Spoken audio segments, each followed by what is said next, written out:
Maravilha, bom, na aula passada então a gente já começou a trabalhar aqui o nosso Part Selector, né, o nome que a gente deu para esse componente, e ele tem uma lógica de programação, digamos assim, para a gente criar essa interação dele de deslocar para a esquerda ou para a direita, um pouquinho trabalhosa, mas eu acredito que vai ser um exercício muito legal aqui dentro desse projeto final. Eu estava dando uma olhada aqui nas coisas que a gente vai ter que fazer para isso aqui funcionar e tá ficando interessante, né? Então eu espero que você entenda mais como interessante do que complicado. Se ficar complicado, não tem problema, pausa, assiste esse vídeo de novo, assiste o vídeo anterior de novo, enfim, assiste quantas vezes for necessário para o conceito entrar na sua cabeça, beleza?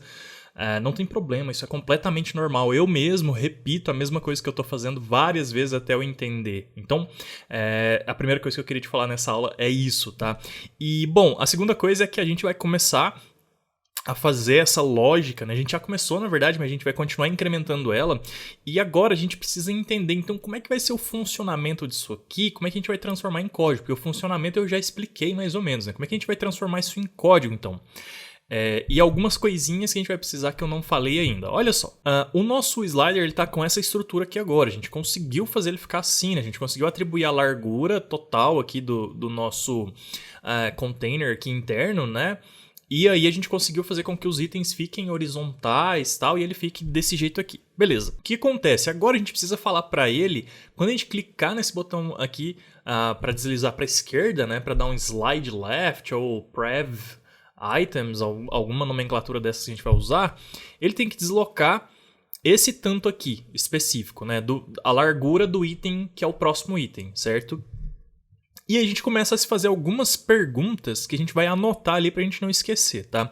Mas a primeira pergunta é o seguinte, tá bom, como que eu vou falar pro meu slider para ele ir lá nesse item aqui e descobrir a largura dele para poder deslocar exatamente a largura dele. Por quê? Porque o nosso slide ele não sabe qual item que está fora aqui da área visível, né? Ele não sabe.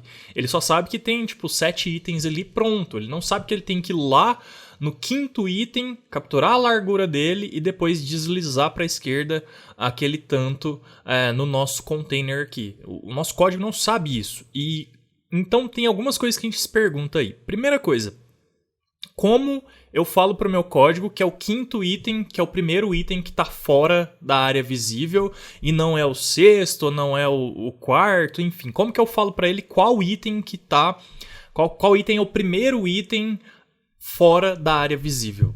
A gente precisa achar esse item, porque esse é o primeiro item que vai ser deslocado. Então essa é a primeira pergunta que a gente tem que fazer, então bora anotar. Inclusive eu vou fazer o seguinte, eu vou pegar esses comentários anteriores que a gente já tinha feito pra gente se guiar e vou colocar eles no lugar correto, tá? O primeiro aqui é capturar largura de cada item. A gente já fez isso bem aqui atrás, inclusive, tá? Eu vou colocar bem aqui onde a gente começou a fazer o nosso Part Selector, onde a gente captura essa largura de cada item. Deixa eu ver... foi onde mesmo? É aqui mesmo, no primeiro done. Beleza, vamos colocar aqui, que foi aqui mais ou menos que a gente começou a fazer aqui, ó, a nossa largura, né, capturar. Beleza, então comentário no lugar certo. O próximo aqui é quando slide left, verificar se o último item está na tela. Então é isso que a gente vai fazer agora, mas tem coisinhas prévias que foi o que eu acabei de falar. Então, a coisa prévia que eu acabei de falar é o seguinte, informar ao... para quem que a gente precisa informar? Para o nosso código em si, né? Para o nosso front-end, para a nossa lógica. A gente precisa guardar a informação de qual é o primeiro item que está fora da área visível. Então, na verdade, deixa eu reescrever isso aqui. Descobrir, né?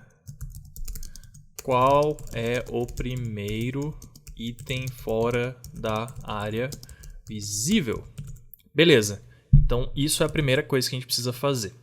Então, tá bom. Aqui no nosso esqueminha tem 1, 2, 3, 4. O quinto item, que é o item fora da área visível. Acho que eu estava falando errado no começo, né? Porque eu estava falando que era o sexto, na verdade é o quinto. Beleza. Então, essa é a primeira coisa que a gente precisa fazer. Descobrir e informar para o nosso código. Olha, o quinto item é o fulano lá. O primeiro item fora da área visível é o número 5 e ele tem X de largura. eu praticamente acabei de dar spoiler de tudo que a gente vai fazer, certo? Ó, o quinto item é o número 5 e ele tem X de largura. Como que a gente captura essas informações? Como que a gente fala para o nosso código que é o quinto item, né? E mais do que isso, como que o nosso código sabe que vai ter... que vai ser exatamente o quinto item? Deixa eu te explicar o que eu tô querendo dizer com isso. Olha só, se a gente olhar lá no nosso front-end, tem 1, 2, 3, 4, 5 e tem mais um que é o sexto. Então no nosso caso aqui, ou no meu caso especificamente, porque eu tô com essa largura de tela aqui, etc e tal, eu tenho 5 itens visíveis e o meu primeiro item é o sexto, tá? Então eu teria que falar pro meu código que a partir do meu sexto item, ele vai ser o primeiro item fora, então pegue a largura dele. Quando eu clicar aqui no slide left, pega aquela largura dele e desloque todo mundo, beleza? Desloque o container. Mas no seu caso, vamos imaginar que você tem 1, 2, 3, ou você tem só 4 tal, e aí vai ser diferente para você, porque vai depender da largura, e aí se a gente fosse pensar em responsividade, esse número aqui com certeza iria variar e tudo mais, e como que a gente faz o nosso código entender isso? Eu não vou fazer responsivo aqui, porque senão a gente ficaria muito tempo só nessa parte aqui, só nesse componente, a gente já vai ficar um tempinho nele, então eu vou te mostrar como que você determina inicialmente, tá, a quantidade de itens que vai ter no slider, porque visíveis, né, no caso. E a gente determina isso como? Delimitando a largura do container da área visível aqui, que é o nosso wrapper, né? A gente chamou esse elemento aqui de wrapper. Então, basicamente, o que a gente tem que fazer? Se a gente quiser que só 3 itens fiquem visíveis, tá? A gente tem que diminuir a largura do wrapper para que ele só mostre 3. Se a gente quiser que fique 4, coloca do tamanho para 4. Se a gente quiser que fique 5, coloca do tamanho para 5, tá? Então é assim que controla. E se eu arbitrariamente estou indo lá e falando que eu quero 3, então eu também sei... porque fui eu que defini que eu quero só 3 visíveis, então eu sei que meu quarto item vai ser o primeiro item fora. Então eu já tenho a informação. Eu já sei que agora não vai ser o quinto, não vai ser o sexto, vai ser o quarto, porque eu determinei que só 3 estariam visíveis. Se eu determinar que só 2 estariam visíveis, eu sei que o terceiro então vai ser o primeiro item fora, certo? Então é assim que a gente determina e a gente fala, nesse caso aqui, né, nesse nosso projetinho aqui e tal, nesse componente, é assim que a gente vai fazer, tá? Pra gente fazer isso, pra gente executar tudo isso, inclusive, eu vou te ensinar mais um conceito, que é o conceito de filter, tá? Eu vou fazer isso a partir da próxima aula. Então valeu, até a próxima aula!